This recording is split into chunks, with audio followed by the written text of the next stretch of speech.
كل اعضاء جمعيه العموميه لنادي الزمالك يعني افتكروا دايما وانتم بتصوتوا ان عمرو حسين راح بسبب محاربه فساد وفشل المجلس اللي فات. يعني خلوا عمرو قدام منكم دايما، كل واحد عضو في نادي الزمالك يعتبر ان عمرو دوت كان ابنه قبل ما يصوت. يعني يتخيل صوره عمرو ديت قدامه، وان هو راح بسبب فشل وفساد مجلس اداره كان سابق. فبقول لهم يعني راعوا. وانا عن نفسي ما انساش الناس اللي وقفت معايا. يعني انا عن نفسي مؤيد قائمه الاستاذ مرتضى منصور بقائمته كامله يعني.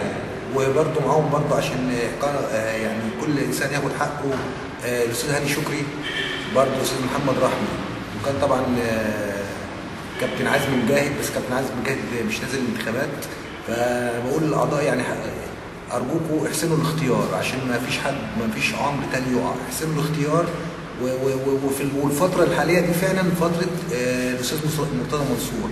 يعني الفتره الحاليه الاربع سنين اللي جايين دولت فتره الاستاذ مرتضى منصور وقائمته. يا ريت يعني تنتخبوا الاستاذ مرتضى منصور وقائمته. اغلب يعني انا واثق ان الاعضاء موافقين عليه، جماهير نادي الزمالك موافقين عليه. هو وقف حارب فساد برضه وتعب كتير. انا ما قدرتش الاستاذ مرتضى منصور الا لما عمرو نزل وراح بسبب محاربته للفشل والفساد. وطبعا ما ننساش برضه ان الاستاذ مرتضى منصور كان هيضحي بحياته برضه بسبب انه كان بيحارب برضه الفساد بتاع اللي كان موجود في نادي الزمالك. فبقول لهم يا ريت تحسنوا الاختيار. انما دي انتوا اللي بايديكم تخلوا نادينا احسن نادي في الدنيا، وانتوا اللي بايديكم تخلوا النادي بتاعنا عمره ما هينهض تاني. عم حسين، دلوقتي كان قائمة المستشار مرتضى منصور كانوا قالوا ان هم هيعملوا ملعب خماسي باسم عمرو. كان احساسك ايه بعد ما قالوا كده؟ انا بصراحه اول مره اعرف الكلام ده من حضرتك، وانا والله يعني مش مختار قائمه الاستاذ مرتضى منصور وعلى راسهم سياده المستشار مرتضى منصور بسبب الموضوع دوت. انا اول مره اعرف الموضوع دوت من حضرتك.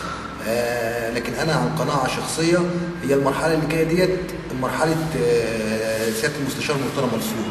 يعني الراجل بصراحه فتح لي مكتبه وفتح لي بيته في اي وقت. والاستاذ احمد برضه، الاستاذ احمد مرتضى. وطالما هو انا اغلب القايمه ما اعرفهاش، بس طالما سياده المستشار مختارهم اكيد هيبقوا ناس كويسين وهيساعدوه يعني. فبتمنى الناس يعني، وطبعا دي حاجه تسعدني جدا ان هو يخلي اسم عمرو على ملعب من ملاعب نادي الزمالك.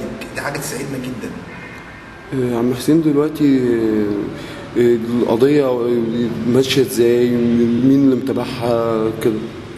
والله هو دلوقتي برضه المفروض ان القضيه مع سياده المستشار والاستاذ احمد، ربنا يبارك لهم يا رب.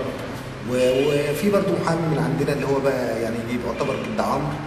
وكان برضه معاهم الاستاذ محمد حسني محامي الوايت نايتس.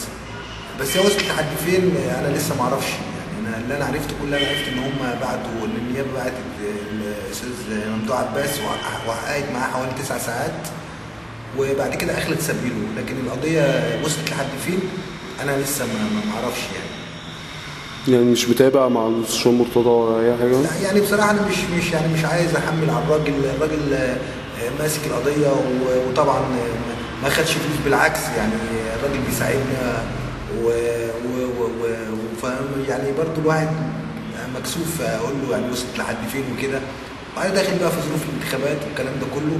هو الراجل ربنا يكون في عونه، بس نخلص بس ان شاء الله من الانتخابات تعدي على خير ان شاء الله. يا رب سياده المستشار ينجح هو والقايمه بتاعته.